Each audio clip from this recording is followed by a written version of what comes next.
Nou ja, ek vra verskoning, daar het 'n paar geleide en dinge rondom my gebeur, so ek moes net gou daaraan aandag gegee het, so ek sit dan nou die video voort. Maar goed, dit maak nie saak nie. Romies dokters.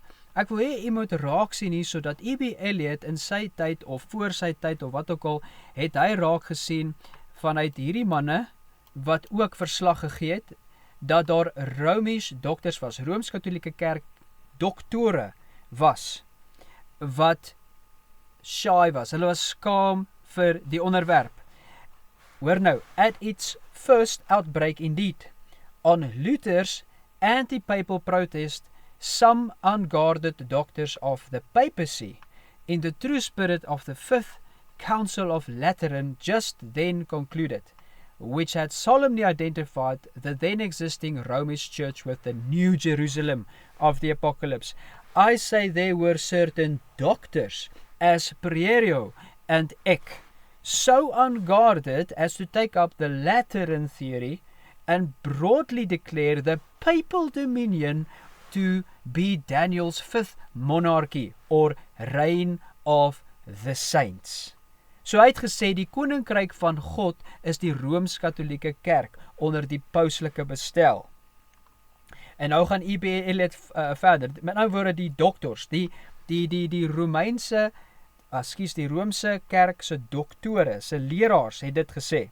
Maar nou gaan hy voort. But what then of the little horn or antichrist that was to intervene, according to Daniel's declaration, between old Rome's Roman Empire and the saints' reign? The question was so puzzling that it must have been abundantly palpable to all thoughtful Romanists that such a Danielic theory was untenable. In ander woorde, dit kon nie so wees nie. And that some better one must be taken up if the papal citadel were to be defended on prophetic grounds. Hoor daar, die pauslike sitplek, die pauslike bestel moes beskerm word of verdedig word teen die profetiese gronde of op grond van profetiese waarhede of feite. So hulle het alreeds hierso gesien, die pauslike ampt, die pauslike bestel is in gevaar, die hele Rooms-Katolieke Kerk is in gevaar, ons moet die kerk verdedig, maar op profetiese gronde, want dit is wat Martin Luther kom doen het, hy het saam met baie ander voor en na hom gesê, maar luister, hierdie paus is die antichrist, maar nou gaan E.B. Elliot aan en hy sê, the same of the apocalypse, so at length, as the century was advancing to a close, two stout Jesuits took up the gauntlet and published their respective but quite counter opinions on the apocalyptic subject. The one, Ribera, a Jesuit priest of Salamanca, who about AD 1585 published an apocalyptic commentary which was on the grand points of Babylon and Antichrist, what we now call the futurist scheme. Sien julle, daar, E.B. Elliot, hy is bewus van al die goede, hy het manne voor hom sy goede gelees. Hoorie so, ek praat vandag plat Afrikaans met julle, ek praat nie dominee taal en ek praat nie hooggeleerde taal nie, ek praat straightforward met julle. So ja, E.B. Elliot het alle ander manne sy goede gelees en hy het Ribera se goede gelees, hy het die ander doktore se goede gelees, ensovoorts, en hy sê selfs, vandag se futurist scheme kom van hulle af. Nou gaan hy aan, the other Alcazar, also a Spanish Jesuit, but of Seville, whose scheme was on main points what may be called that of the holy preterists. Either suited the great object of the writers nearly equally.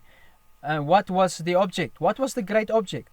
That of setting aside all application of the prophecies of Antichrist from the existing Church of Rome. Hoekom? Want die hervormers, literally, het deur die Heilige Gees in die skrif gesien dat die pauslike ampt is die antichrist van die Bybel. En hierdie manne moes hierdie objective, the great objective, bereik om die aandag van Rome af te haal. The one by making the prophecy stop altogether short of papal Rome. The other by making it overleap almost altogether the immense interval of time that of the popedom's dominancy inclusive, which had elapsed since the prophecy was given, and plunge in its pictures of Antichrist into a yet distant future, just before the consummation. Ribera's futurist commentary, when first published, excited vehemently the indignation of our countrymen Brightman. Jy sien, ek praat nie nonsens nie. Ek het nou vir u gewys. Hier is dit. Die Jesuite, nie daai ene nie, ekskuus. Die Jesuite se oorsprong Ribera. Hulle oath, hulle is mense wat nie in Jesus glo nie, hulle volg nie Jesus Christus nie, hulle verloor om deur die paus te aanvaar as hulle Here en God. Hierso is die volle Jesuit oath. Hierso is die leerstelling wat by hulle pos gevat het. En ons gaan by daai nog uitkom. Francisco Ribera is die man wat dit in die toekoms gesit het. Sy kommentaar is Latyns, sy kommentaar is in Engels geskryf. Ek gaan nou vir jou ook wys waar gooi hy dit oralste in die toekoms in. E.B. Elliot is 'n hervormer skrywer. Hy het dit raak gelees, hy het geweldig baie studie gedoen en hy het dit gesien en hier skryf hy daaroor saam met die ander manne. Hy het getuies, ek gaan dit net gou opvat weer hierso, dan kan jy sien Fox and Brightman.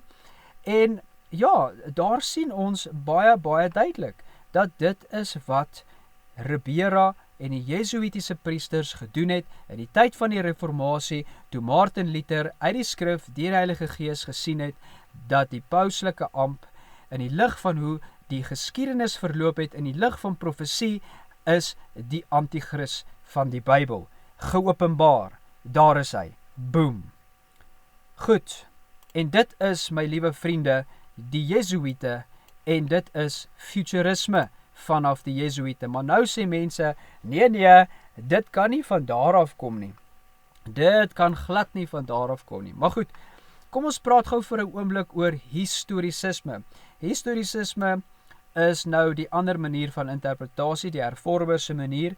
Dit is die wyse hoe hulle by die konklusie of gevolgtrekking gekom het dat die paus is die antichrist. Maar ek gaan net vinnig in 'n netedop, ek gaan nie al die punte noem nie, ek gaan net min of meer dit noem, dat jy net 'n idee kan skep dat daar is 'n verskil. Goed, historisisme is dat die profeseë van Openbaring vervul word deurlopend vanaf dit gegee is totdat Jesus kom. Nou in die hart van die saak, die Jesuite het nie dit geglo nie. Die Rooms-Katolieke Kerk glo nie dit nie. Daar is ook 'n ander orde van verwagting in die gebeure as futurisme. Met ander woorde, as jy Openbaring gaan bestudeer, dan kom jy agter dat daar dinge is nie so kronologies soos wat die futuristiese leerstelling of die stoere futuristiese leerstelling dit wil uitmaak nie. Dit neem ook 'n ander tydlyn in gedagte, dis nou historisisme, naamlik een dag is 1 jaar, ons noem dit 'n tydskaal wat die hervormers raak gesien het in die lig van profesie wat al vervul is, in die lig van hoe skrif sy eie profesie uitlê en in die lig van die geskiedenis wat al gebeur het hulle raak gesien dat dit is inderdaad so. En daarom sien hulle die 3,5 jaar of die tydtye en 'n halwe tyd of die 1260 dae sien hulle as 1260 jaar. En so ook het hulle baie van die profeseë van Daniël en die van Openbaring nie as letterlik 'n jaar nie, maar oral waar daar dae of maande betrokke is, word dit omgeskakel na 'n jaar en hulle het duidelike, pertinente skriftuurlike gronde daarvoor.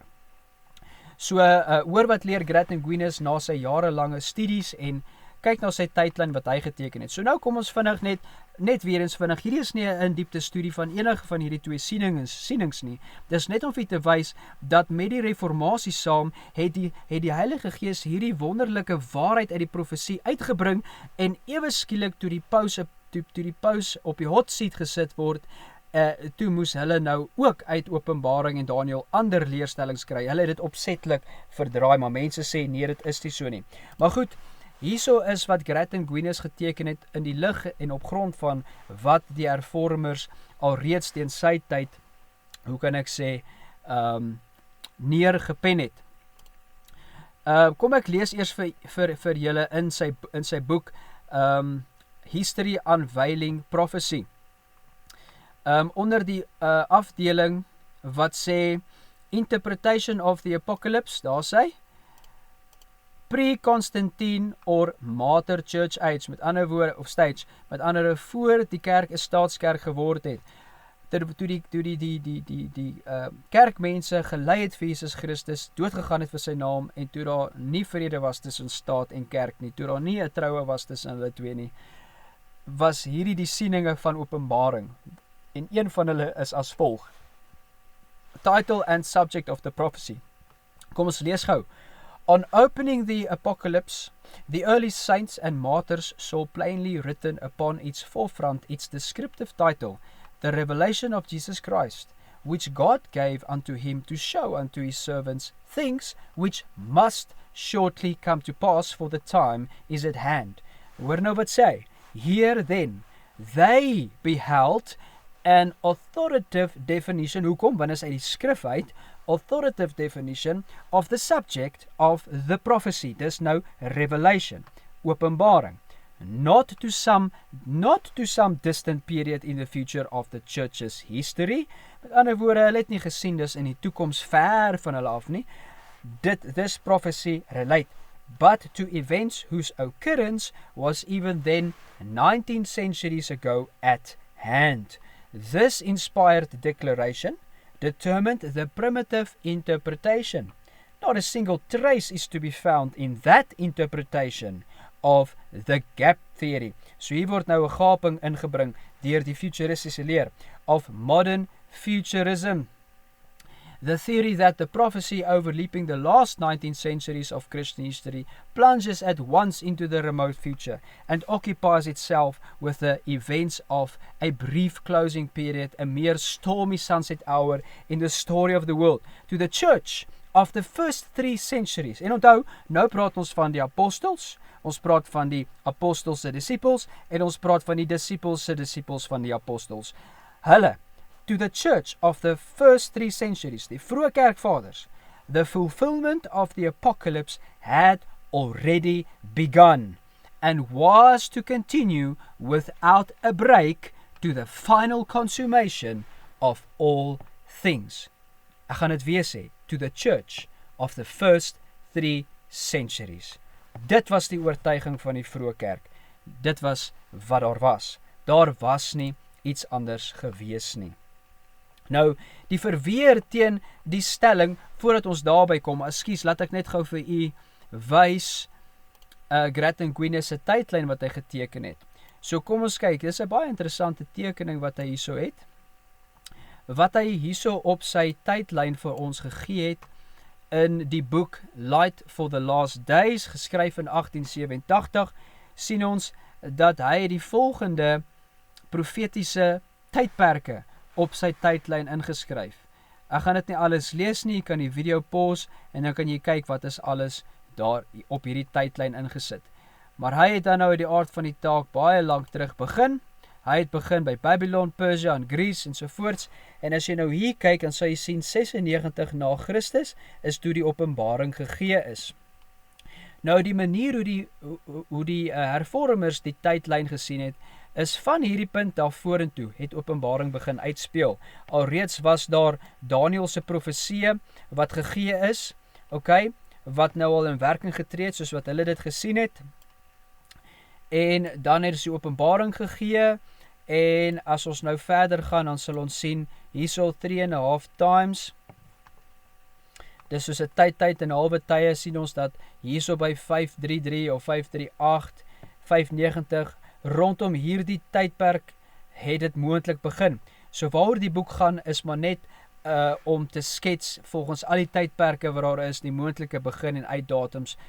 So hier is nie die presies nie, hier is net om vir almal te sê, as jy nou wil gaan soek vir 'n datum, moet jy in hierdie tydperk gaan kyk. Maar die punt van die saak is, hy sê, hier het die 1260 jaar begin, en hier iewers sal dit dan eindig. Ok, so, soos wat julle kan sien, en wanneer dit eindig, dan is daar 'n klein stukkie wat nog aangaan, en dan ewe skielik kom ons by die 1000 jaar van vrede. So, hulle het 'n hele ander manier gehad om na die profeseë te kyk. En hulle het nie 'n 7 jaar verre toekoms gehad, waarin daar 'n gaping is. Soos julle kan sien, hier's geen gaping hier tussenin nie. al die geprofeteerde tydperke wat nog moes plaasvind of plaasgevind het, is hier gelys en gaan deurlopend tot dat die 1000 jaar van vrede sal aanbreek. So dis net so vinnig om vir julle te wys, dis nie om u in detail in te vat oor al hierdie goeters nie. Nou weet u wat is Jesuïte? U weet dat dit kom van die futuristiese leerstelling kom inderdaad van die Jesuïte af en u weet hierdie Jesuïte is, kom ons sê dit nou maar in plain Afrikaanse taal, gaga mense gewees wat dit geskep het. Hulle het Jesus verloon deurdat hulle die paus aanvaar het as die Vicar of Christ.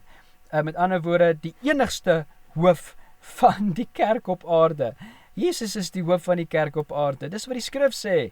En nou ja, as jy die vader of die seun verloon, sê die skrif, is jy antichrist. Maar in elk geval, nou weet ons ook wat historisisme is. Nou, die verweer teen die stelling dat die futuristiese leer vanaf die Jesuïte gekom het en dwaalleer is as volg. Die vroeë kerkvaders het alreeds die futuristiese siening geglo en verkondig, dit kom nie van Ribera af nie. Nou ja, daar is inderdaad kommentaar van Ribera en daar is mense wat met navorsing weet, dit is deur hom voorgestaan, ons het dit nou net hanteer. Daar is inderdaad 'n toekomstige element, as ons nou bietjie kan praat oor die vroeë kerkvaders, want hulle sê, nee, maar die vroeë kerkvaders het dit al geskryf, en daar was futurisme in dit ingewees, en sovoorts.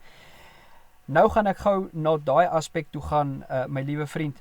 Daar is inderdaad 'n toekomstige element in die opkoms en openbaring van die antichrist in die vroeë kerkvaders se skrywe. Dis daar, maar daar is een ding wat ernstig gemis word, deur hulle wat dit graag met hierdie stelling wil weerlê. Die vroeë kerkvaders het in die 1ste tot die 4de eeu alreeds hierdie futuristiese siening gehuldig, dat die opkoms en openbaring van die antichrist in die toekoms sou wees, terwyl die Jesuïte se futuristiese element ingebring word vanaf die 1580s. Kan jy al reeds hoor waar lê die groot verskil? In die 1ste tot die 4de eeu na Christus, dit is vanaf 100 of tot en met 100 tot en met 500 na Christus, was die futuristiese element van die opkoms en die openbaring van die antichrist, was dit daar binne in hulle skrywes gewees.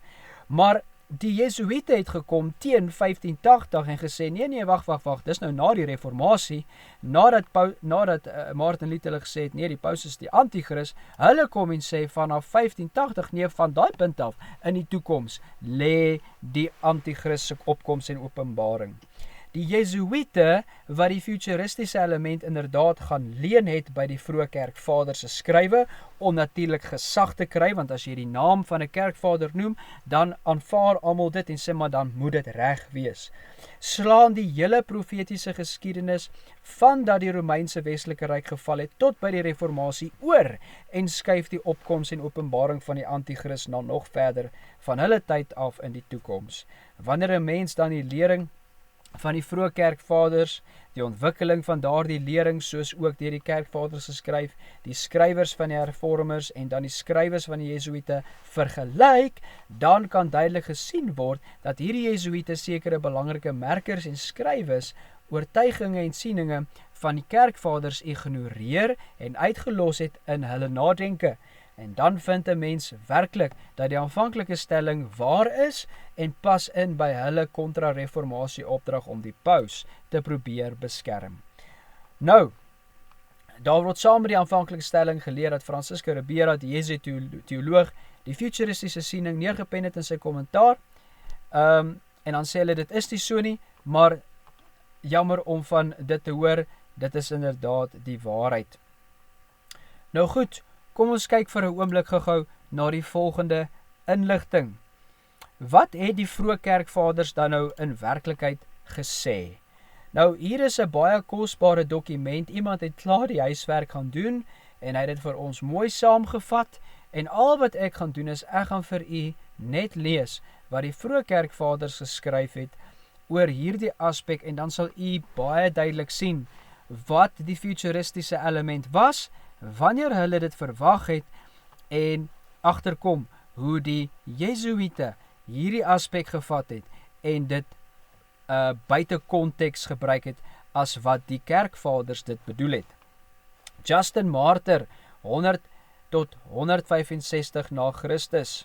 Alright, hy sê, and he whom Daniel foretells would have dominion for a time, times and half, is even already at the door. Ek moet net 'n bietjie skryf hierso, want waarlik, hy sê, wie is hierdie ou wat 'n time, times and half a time sou regeer? Dis die Antichrist. Okay, almal is met eens dis die Antichrist. Luister mooi, teen 100 tot 165 na Christus, het hierdie man, Justin Martyr, wat nie 'n valse leraar was nie, geskryf, already at the door, about to speak blasphemous and deadly things. So hulle het hom verwag in hulle tyd. Saint Irenaeus of Lyons, 130 tot 202 na Christus. John and Daniel have predicted the dissolution and desolation of the Roman Empire, which shall precede the end of the world. So hier kom die end of the world vir hulle ter sprake. Neem daarvan kennis. And the eternal kingdom of Christ. The Gnostics are refuted, those tools of Satan who invent another father, different from the creator. Dis nou oor 'n ander onderwerp wat hy skryf. In a still clearer light has John in the Apocalypse indicated to the Lord's disciples what shall happen in the last times, and concerning the 10 kings who shall then arise, among whom the empire which now rules the earth shall be partitioned. He teaches us what the 10 horns shall be, which was seen by Daniel. So al wat hy sê net is, dat hierdie Romeinse koninkryk, hy gaan opbreek, voordat die einde van die wêreld kom, en voordat die koninkryk van Christus kom in die 1000 jaar, gaan hy opbreek. In die laaste tye, wanneer dan gaan daar 10 konings opstaan, en ja, dis in die toekoms, maar onthou, in die toekoms van 130 tot 202 na Christus. So al wat hierdie uitwys is vir ons, dat hulle het verwag dat dit gaan gebeur voor die einde van die wêreld. Goed, maar nou kom hy by 'n meer lywige ene. Moreover, another danger, by no means trifling, shall overtake those who falsely presume that they know the name of Antichrist. For if these men assume one number, when this Antichrist shall come have another, they will be easily led away by him, as supposing him not to be the expected one, who must be guarded against. These men therefore ought to learn what really is the state of the case, and go back to the true number of the name, that they be not reckoned among false prophets. But knowing the sure number declared by Scripture, that is 666, let them wait in the first place the division of the kingdom into 10. Okay, ekskuus, is bietjie skeef getrek daarso. Let them wait, so voordat hulle die nommer van die, of die naam en die nommer by mekaar kan sit, voordat hulle dit doen, is hulle veronderstel om te wag vir hierdie division in 10. Then in the next place, when these kings are reigning, so hulle moes wag, en wanneer daai 10 konings begin regeer, beginning to set their affairs in order, and advance their kingdom, so dis iets wat hulle verwag het, moes kom, en hulle sou dit sien, hulle sou dit beleef, hulle sou die vooruitgang van hierdie koninkryke beleef, to acknowledge that he shall come, who shall come claiming the kingdom for himself, and shall terrify those men, and praat vir die Antichrist, and then say that one which comes is truly the abomination of desolation. So nou gaan hy net aan om verder te sê, dat hulle moet wag vir hierdie spesifieke tyd, vir hierdie opbreek van die Romeinse ryk in 10 koninkryke, voordat hulle sê, nee, die merk, die nommer en die naam pas by die spesifieke persoon. Dan kom ons by Tertullian, die 2de tot die 3de eeu. Hy sê die volgende, for the mystery of iniquity doth already work, only he who now hinders must hinder until he be taken out of the way. What obstacle is there but the Roman state? So teen die 2de en die 3de eeu na Christus het hulle geglo dat 2 Thessalonicense 2 se teehouer is die Romeinse keizermag. The falling away of which by being scattered into 10 kingdoms. So hoe sal hierdie hinderings uit die pad uitgevat word? Deurdat die Romeinse mag split word of verdeel word in 10 koninkryke. And then shall introduce Antichrist. And then shall be revealed the wicked one. So nou haal hy net die skrifgie aan. So is baie duidelik wat hulle verwag het. Die Romeinse keisermag, luister mooi, die Romeinse keisermag wat teen hulle tyd regeer het, moes opbreek. Nie 'n ver toekomstige Romeinse keiserstaat nie, die een in hierdie tyd moes opgebreek het. Dis wat hulle verwag het. En dan sê hulle, dan gaan die 10 koninkryke kom, daarso, en dan sal die Antichrist geopenbaar word. Maar anyway, nou gaan hy verder. There is also another and greater necessity for our offering prayer in behalf of the emperors, nay, for the complete stability of the empire, and for Roman interest in general, for we know that a mighty shock, luister mooi, impending over the whole earth. Hoor daar, impending, in hulle tyd. Hulle het dit binne kort in hulle tyd verwag. In fact, the very end of all things. Wow, hoor daar so.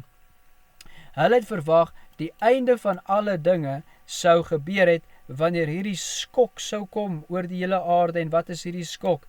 As die Romeinse keisermag wegval, en hierdie Romeinse staat in hulle tyd, hierdie 10 koninkryke kom, en hierdie Antichrist opstaan, wat gaan? Ja, mense vervolg. Very end of all things, threatening dreadful woes, wat in Openbaring staan, is only retarded by the continued existence of the Roman Empire. Only retarded. We have no desire then, dan gaan hy maar net so aan. Ok, hier is Hippolytus. Wat sê hy in die 3de eeu na Christus? Hy sê, then he says, a fourth beast, dreadful and terrible, it had iron teeth and claws of brass, and who are these but the Romans? So hy sê daar in Daniel, daai dier wat hy gesien het in Daniel 7, is die Romans, die 4de ene. Which kingdom is meant by iron, the kingdom which is now established. So hy sê, die eyster regeer in sy tyd al, daar sê, die 3de eeu na Christus, for the legs of that image were of iron, and after this, what remains, beloved, but the toes of the feet of the image, in which part iron and clay mixed together. So die vermenging moet plaasvind. And mystically by the toes of the feet, he meant the kings who are to arise among them, as Daniel also says, I considered the beast. So nou bring hy die beeld van Daniel 2 in by die dier van Daniel 7, en hy sê die 10 tone en die 10 horings is een en dieselfde ding. And lo, there were 10 horns behind it, among which shall arise another, an offshoot, and shall pluck up 3. And under this was signified none other than Antichrist. Again, weer 'n keer, hulle het verwag, die Romeinse keiser mag gaan val, die 10 koninkryke gaan kom, en dan sal die Antichrist opstaan onder daai 10. En dan gaan hy nou aan oor 'n paar goedjies rondom dit, soos wat hy dit verstaan het, en dan sê hy, as these things then are in the future, maar onthou, in the future vanaf die 3de eeu na Christus, and as the 10 toes of the image are equivalent to many democracies, and the 10 horns of the fourth beast are distributed over 10 kingdoms, let us look at the subject more closely. Nou gaan hy verder. The golden head of the image and the lioness denoted the Babylons, the shoulders and arms of silver, and the bear represented Persians and Medes, the belly and thighs of brass, and the leopard meant Greeks, who held the sovereignty from Alexander's time, the legs of iron, and the beast dreadful and terrible expressed the Romans, who hold sovereignty at present, the toes of the feet which were part clay and part iron, and the 10 horns were emblems of the kingdoms that are yet to arise. So hulle het dit verwag in hulle tyd om op te kom. Hippolytus. Dan gaan ons na Saint Cyprian of Carthage, ook 3de eeu na Christus. You have desired, beloved fortunates, that I, since the burden of persecutions and afflictions is lying heavy upon us, and in the ending and completion of the world, daar sê hy bring die einde en die volëinding van die wêreld in gedagte. And in the ending completion of the world, the hateful time of Antichrist is already beginning to draw near. Staan bietjie vir 'n oomblik stil daar. Die einde van die wêreld en alles het hulle gedink is naby en dat die antichrist is alreeds op hande. It would collect from the sacred scriptures some exhortations for preparing and strengthening, etc., etc. Lactantius. These are the things which are spoken of by the prophets as about to happen hereafter, about to happen. The subject itself declares that the fall and ruin of the world will shortly take place, except that while the city of Rome remains, it appears that nothing of this kind is feared. But when the capital of the world shall have fallen, and shall have begun to be a street, which the Sibyls say shall come to pass, who can doubt that the end has now arrived to the affairs of men and the whole world. It is that city that only which still sustains all things, and the God of heaven is to be entreated by us and implored, if indeed his arrangements and decrees can be delayed less sooner than we think for, that detestable tyrant should come who will trader take so great a deed. So, hier is die detestable tyrant, dis die antichrist, okay? En hulle het gesê dat it is about to happen, will shortly take place, en dit sal die einde van die dinge van die wêreld wees, want dan breek die tydperk van die antichrist aan. So, wanneer het hy dit verwag? In die 4de. So wat is die toekomsaspek hierso? In die 4de eeu. Daar sê. Nie in die jaar 2000 nie. Nee. Goed, en dit is wat die hervormers raak gesien het. Hulle het dit raak gesien en gesê, okay, goed, maar kom ons figure dit uit. In elk geval, Saint Cyril of Jerusalem. But this aforesaid Antichrist is to come when the times of the Roman Empire shall have been fulfilled, and the end of the world is now drawing near. There shall rise up together 10 kings of the Romans, reigning in different parts perhaps, but all about the same time. And after these and 11, the Antichrist, who by his magical craft shall seize upon the Roman power, and of the kings who reigned before him, 3 shall humble, en dan gaan hy nou maar net so aan, en dan vertel hy hoe die dinge gaan werk onder die man. Saint John Chrysostom, and now ye know that which restraineth, dit is nou wat Paulus geskryf het vir hulle, en hy haal net die versie aan. One may naturally require, sê Chrysostom, in hierdie tyd van die kerk van die jare, en hy is 'n dokter van die kerk, hy sê, one may naturally inquire, what is that which withholdeth? And after that would know why Paul expresses it so obscurely. What then is it that withholdeth that is hindereth him from being revealed?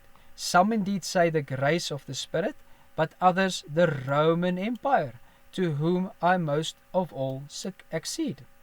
Wherefore? Because if he meant to say the Spirit, he would not have spoken obscurely, but plainly, that even now the grace of the Spirit, that is the gifts, withhold him. And otherwise, he ought to now have to come. So hy sê, maar hy moes nou al gekom het as dit die gawes van die Gees was.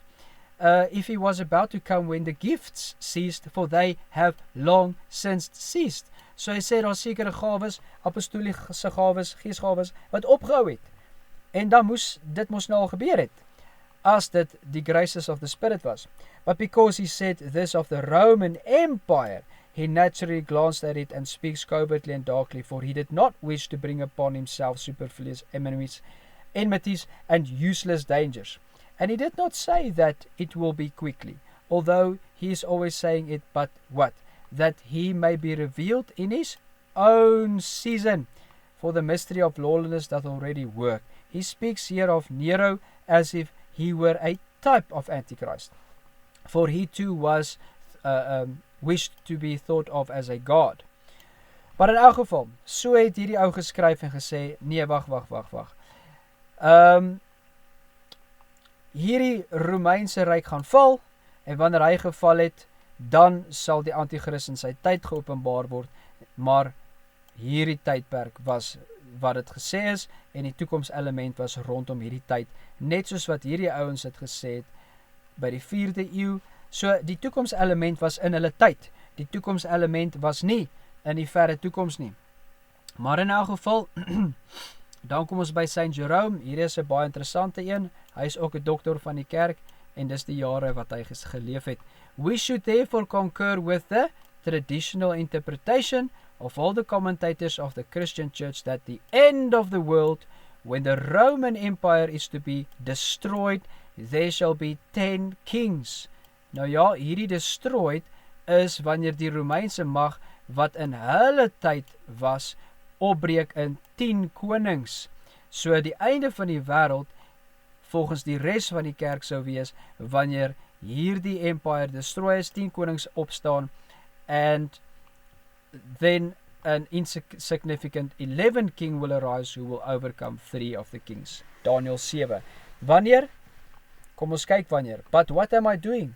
Whilst I talk about cargo, the vessel itself founders. He that letteth is taken out of the way. Hy sê die teehouer word uit die pad gevat, terwyl hy hierdie ding skryf. Wanneer? In hierdie tyd. Kyk daar. And yet we do not realize that Antichrist is near. Wat is die toekomselement hierso? Hierso. Dis die toekomselement. Hy sê, nou binnekort gaan hierdie ou opstaan. Want kyk, die Romeinse ryk is besig om te val. Hier sê hy dit. Wie sê dit? Die dokter van 'n kerk. Hy sê dis die tradisie van die kerk. Die Antichrist is naby. Yes, Antichrist is near, whom the Lord Jesus shall consume with the spirit of his mouth. En dan gaan hy net so aan. Rome has to fight within her own borders, not for glory, but for life. En dan sê Augustine of Hippo dieselfde ding. Nou ek weet, geliefdes en vriende, dis baie, maar luister mooi, wat is die gevolgtrekking van hierdie man? En dis baie belangrik. The testimony is clear. The early church fathers, onthou, ek het vir u vroeër gesê, dat daar is mense wat sê, nee, die futuristiese element is al reeds in die vroeë kerkvaders se skrywes gevind, en dis nie die Jesuite wat dit uitgedink het nie. Maar nou het ek vir u gewys, dat die futuristiese element in die kerkvaders se skrywes was in hulle tyd gewees. Ek gaan net om julle dit in julle harte vas te maak, 'n ander kleur vat, en ek gaan hierso gou omring die tye wat die futuristiese element was. About to happen, die 4de eeu. Already beginning to draw near, die 3de eeu. So hulle het dit rondom hierdie tyd verwag, dat die 10 koninkryke gaan plaasvind, en dan gaan die antichrist kom. Ek het dit nou al 'n paar keer gesê, maar dis die 3de eeu, die 4de eeu. Nie nog honderde jare later nie, nee, in hulle tyd, kyk daai datums, daar sê, ok, maar wat is die gevolgtrekking van hierdie man? Kom ons kyk gou hierso, die man wat hierin geskryf het. The testimony is clear. The early church fathers quoted above generally expected the Antichrist to rise to power very soon after the fall of pagan Rome. Romeinse keizermag, as prophesied in the book of Daniel, so dis skriftuurlik. Chapter 7, at the time that Paul wrote to the church at Thessalonica, the Caesars ruled. Dis waar. And until they were removed, they restrained the Antichrist. En dis presies wat gebeur het volgens Saint Jerome, wat hierso geskryf het. Hierdie ou het dit beleef. Soos wat die kerktradisie geglo het, kom ons sê dit net vir 'n oomblik. Luister mooi. Jerome in hierdie tyd het gesê beleef die val van die Romeinse ryk, dan gaan die 10 konings opstaan. Hy self het dit beleef volgens die tradisie. Hier is die tradisie van die kerk. Ok. Nou gaan sy gevolgtrekking voort. Openly and predicted its demise, pagan rule. Okay, so pagan Rome's rule ended in 476, so the above fathers were writing, in some cases hundreds of years before the event, demonstrating that they understood prophecy. Daar sê, at least on that point, there is only one entity that fulfills the time spoken of by Paul, and and expounded upon by the above quoted church fathers, which rose in prominence after the fall and division of the Roman Church Empire.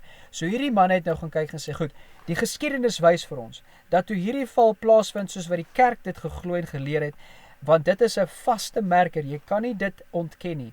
Dit is wat die vroeë kerk geglo het, dit is wat die vroeë kerk vader Jerome gesien gebeur het, en net daarna, raai wat gebeur, die enigste entiteit wat die opkoms tussen 10 koninkryke vervul, is, ek gaan nou vir julle sê, ek lees het gooi, which arose in prominence after the fall and division of the Roman Empire in the 5th century, and subsequently to control of both civil and ecclesiastical governments ruling for 1,260 years, which is 3.5 times, okay, exactly as prophesied, and that is the papacy of the Roman Catholic Church, from 538 AD to 1798. Nou wil ek hier gou terugvat na Grattan Guinness se tydlyn. Kyk, Grattan Guinness se tydlyn. Hierso het hy mos 'n tydsgeleef geskryf waarin jy die begin en die einde van die 1260 jaar kan gaan soek. 793. Okay? So hy's 'n paar jaar uit as 'n ou dit nou maar so kan stel. Maar hoe ook al dit sê, hierdie man skryf, waar is ek nou? Daar's hy. Hierdie man skryf 538. Dit is toe hy civil en ecclesiastical power gekry het, en dit is van hom al weggevat in 1798. Jy kan maar self gaan kyk. Maar hoor wat skryf Pope Pius in 1846 en 1878. Pope Pius gave this remarkable testimony. En kom ons vertaal dit net in Engels, want ek gaan nie dit kan lees nie. The Catholic Church, which was founded and instituted by our Lord Jesus Christ to procure the eternal salvation of men, has, by reason of his divine institution, the form of perfect society. So hulle dink hulle is die perfecte society. Hoor hierso, daar's baie kerke wat dink hulle is die perfecte society. Maar goed, die Rooms-Katholieke kerk het die ou het dit geskryf. Therefore, she must possess liberties such that she cannot be subject to any civil power in the execution of her sacred ministry. To act with freedom as it is just she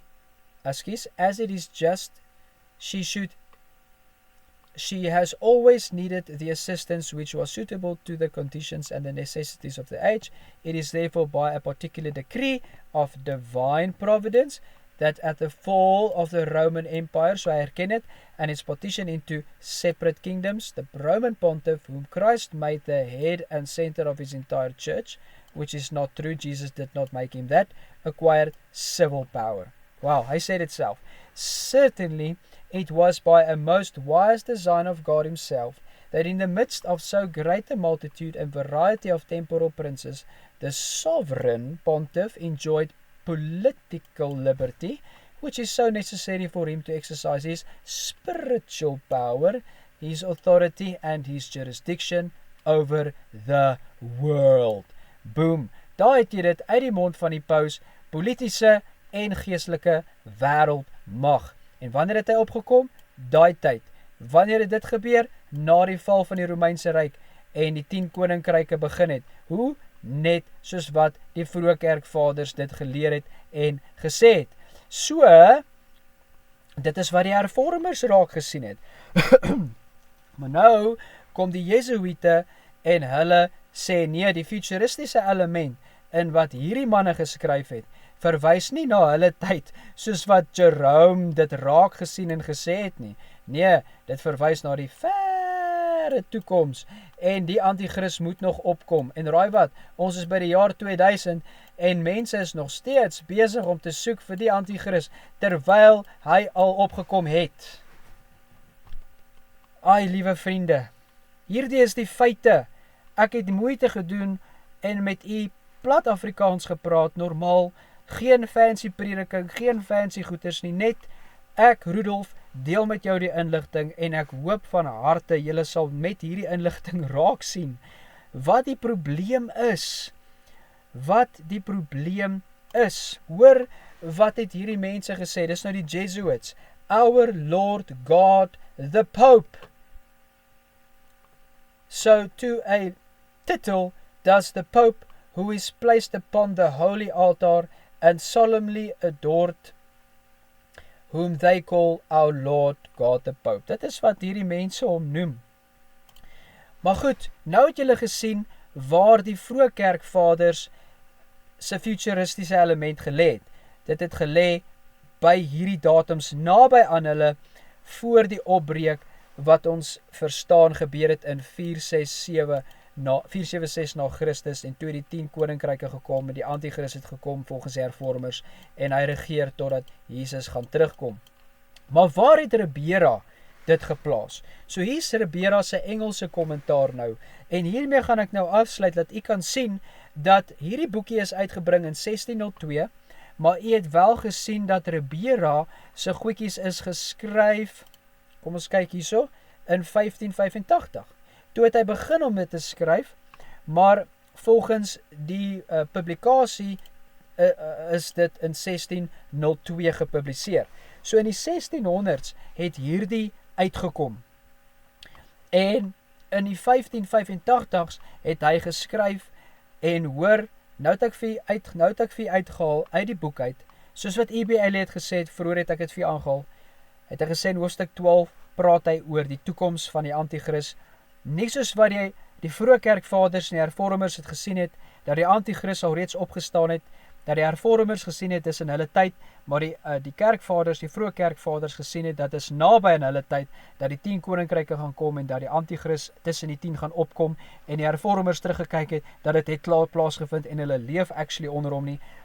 Nie soos hulle nie, kom Ribera en sy kommentaar en hy skryf die volgende.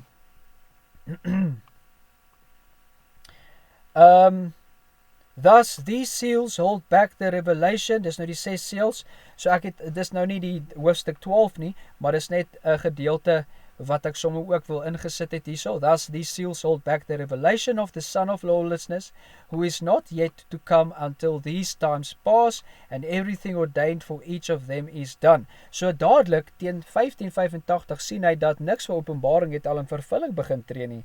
Hy sê, nee, hierdie seels is nog nie oopgemaak nie, die ding het nog nie begin plaasvind nie, teen 1585. The 7th seal, when opened, frees the book. Hy sê, eers as die 7de deel oopgemaak word, dan maak dit die boek vry, meaning it can be read. Wow, stop 'n bietjie die bus hierso. So, Ribera sê, die oomblik as die 7de seel oopgemaak word, dan gaan die boek verstaan word. Hy sê, meaning it can be read. That is, the things about to happen in it will begin to be seen. Onthou, hy skryf hierdie goed in die jaar 1585, en sê as die 7de seel oopgemaak word, dan gaan die boek van Openbaring eers begin uitspeel. Dan gaan hy eers verstaan word. But the book is nothing other than the divine foresight and decree by which it is established or permitted what will happen, in ander woorde in die toekoms, during the time of Antichrist. Hy het nie erken dat die tyd van die Antichrist in sy tyd is nie. Hierdie is, ek dink, in hoofstuk 10. Argument of chapter 12, het ek geskryf, hy herken nie dat die Antichrist in hulle tyd geopenbaar is nie, maar toekomstig vanaf 1585. So, elke liewe stellingkie wat ek nou gehighlight gaan, of wat gehighlight is, kom neer op dit wat ek hier geskryf het. Hierso sê, and a great sign appeared in heaven, a woman clothed with the sun. This is the second part of this book containing what was written in that book, and it all pertains to the Antichrist and his time. En alreeds in hoofstuk 10 het ons gesien dat vanaf sy tyd sê dat die tyd van die Antichrist moet in die toekoms nog wees. Hy het dit nie erken as in sy tyd nie. Verder af in hoofstuk 12, however, a much more difficult question is whether the discourse pertains to the church in its initial state. That is, before the advent of Christ, hy praat nou van Openbaring 12 en die vrou en wie dit is ensovoorts, or certainly in the very time of his first coming, or in that state which she will have at the end of the world, which matters greatly for the exact understanding of the vision. Hy sê, nee, luister, jy moet nou mooi verstaan, van wanneer praat hier die visioen? Praat dit nou van die hede, of die verlede, of die toekoms, en eers as jy dit verstaan, dan gaan jy presies verstaan wat hier bedoel word. Maar wat sê hy verder?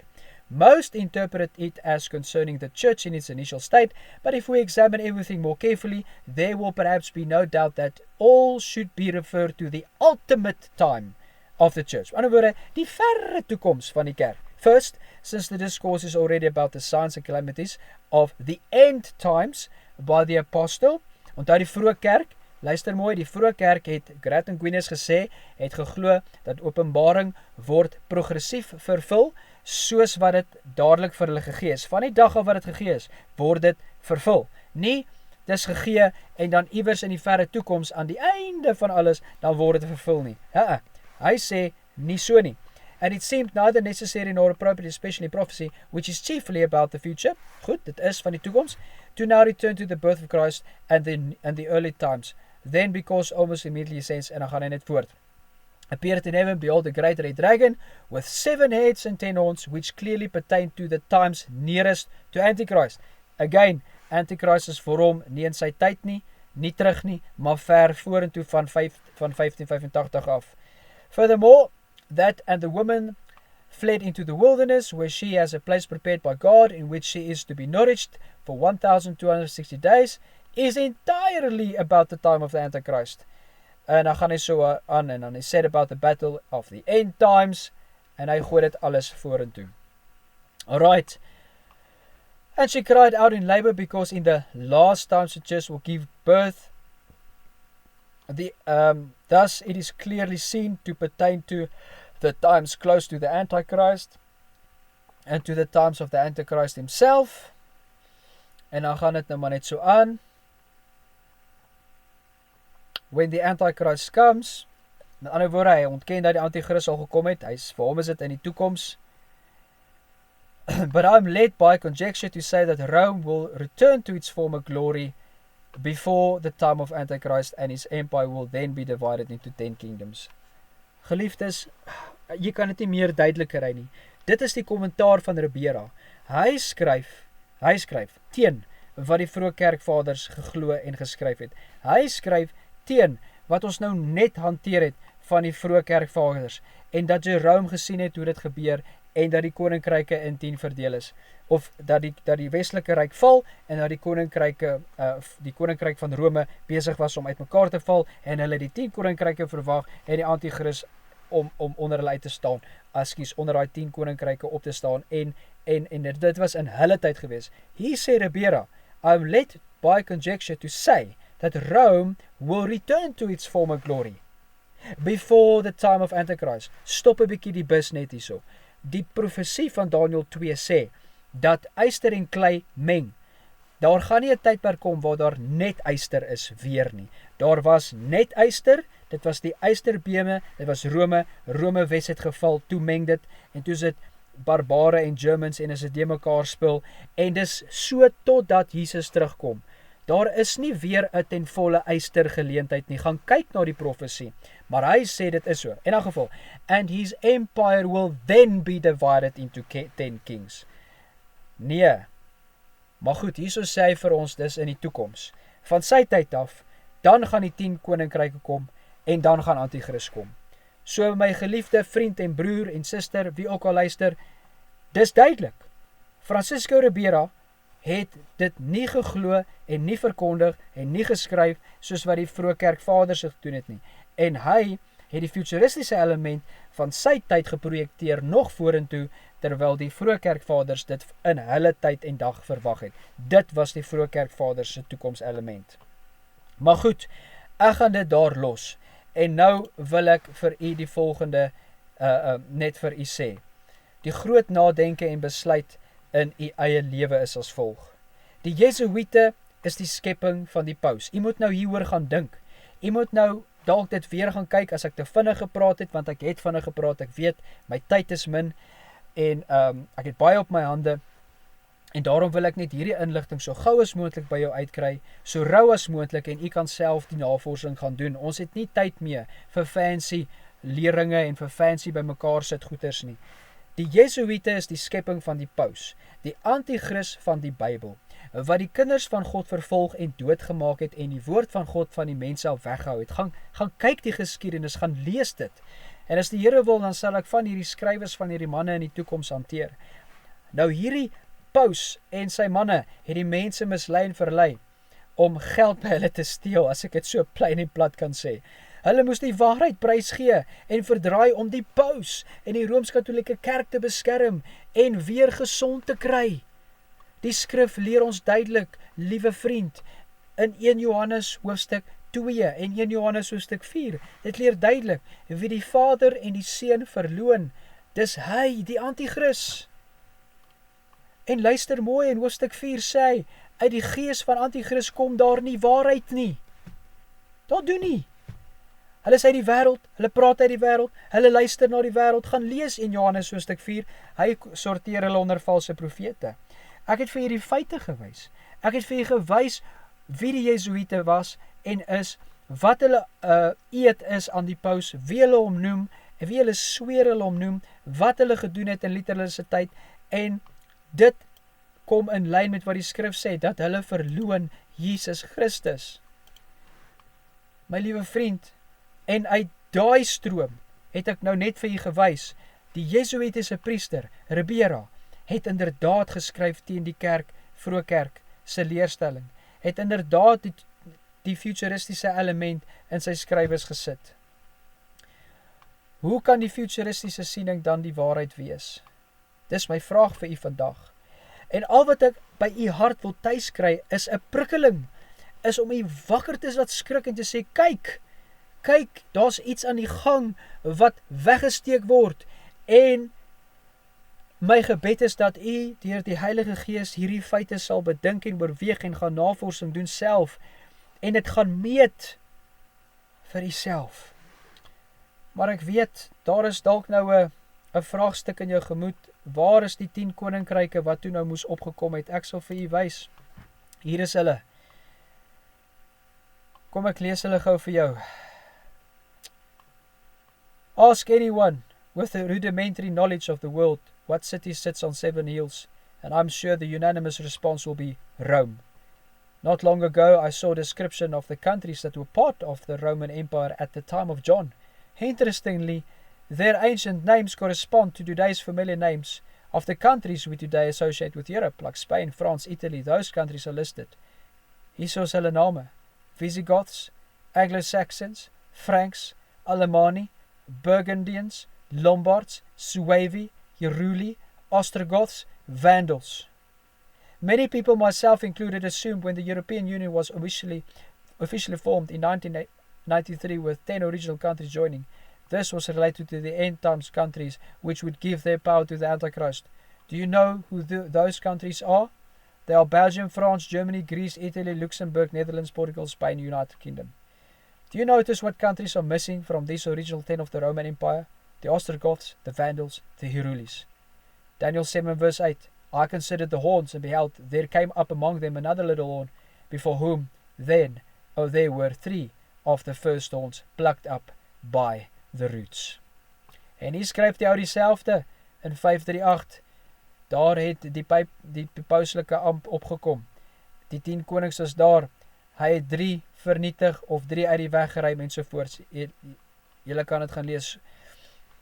Maar in elk geval, kom ek wys dit gou vir u vir 'n oomblik. Wie is dit? Daar is die adres. Moet net gou seker maak dat ek dit nie mis nie. Hier is die adres. As jy dit self wil gaan lees. Die punt wat ek wil maak, liewe vriende, is dit is nie vals wanneer iemand sê dat die futuristiese leerstelling kom van die Jesuïte af nie. Dit is nie vals as ons sê die Jesuïte is 'n valse groep mense wat Jesus verloon. Hulle lyk goed, hulle doen goeie dinge, dit klink mooi, hulle noem selfs die naam van Jesus. Maar Jesus het gesê in Matteus 7, nie almal wat my Here, Here noem, sal die koninkryk van God ingaan nie, maar hulle wat die wil doen van my Vader. En jy kan nie die wil doen van die Vader as jy Jesus ontken as die hoof van die kerk nie. Jy kan nie die wil doen van die Vader as jy iemand anders, 'n mens in sy plek sit nie. Jy kan nie.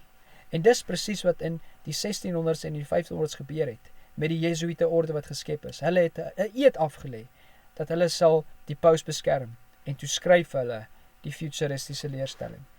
Liewe vriend, as jy 'n probleem het met wat ek sê, as u nie saamstem nie, of jy het ander inligting wat ek nie weet nie, het ander inligting wat my verkeerd bewys, stuur dit gerus. Stuur dit gerus, ek sal nie beklei nie. Ek sal dit gaan lees en oorweeg. Maar dit is wat ek vandag weet. En dis wat ek vandag raak sien. En ek moet jou waarsku dat die futuristiese leerstelling, dat die antichrist nog in die toekoms moet opstaan, is vals. Hy het al reeds opgestaan. En die Here het dit vir Martin Luther hulle gewys. En hy was nie die enigste nie.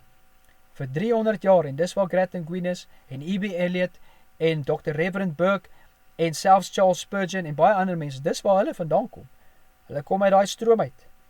Maar as ons glo dat die antichrist nog nie geopenbaar is nie, dan sit ons met 'n probleem, want dan dink ons dat dit wat in die wêreld gebeur is irrelevant ten opsigte van profesie, is irrelevant ten opsigte van die antichrist, is irrelevant ten opsigte van die merk van die dier wat kom, waarvan ek glo die digital ID die hoeksteen is. Luister mooi, jou lewe is in gevaar met hierdie leerstelling. Gaan doen ondersoek, gaan doen jou huiswerk, bid en vra die Here om jou met die feite te oortuig. In Jesus naam vra ek dit. Kom ons bid saam.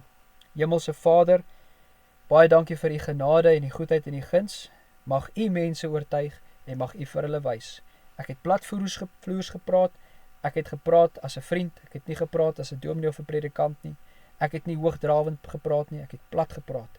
En ek hoop die mense sien die feite raak, Here, want dis die feite wat saak maak. Dis die waarheid wat saak maak. En mag u die een wees wat oortuig in Jesus naam. Amen.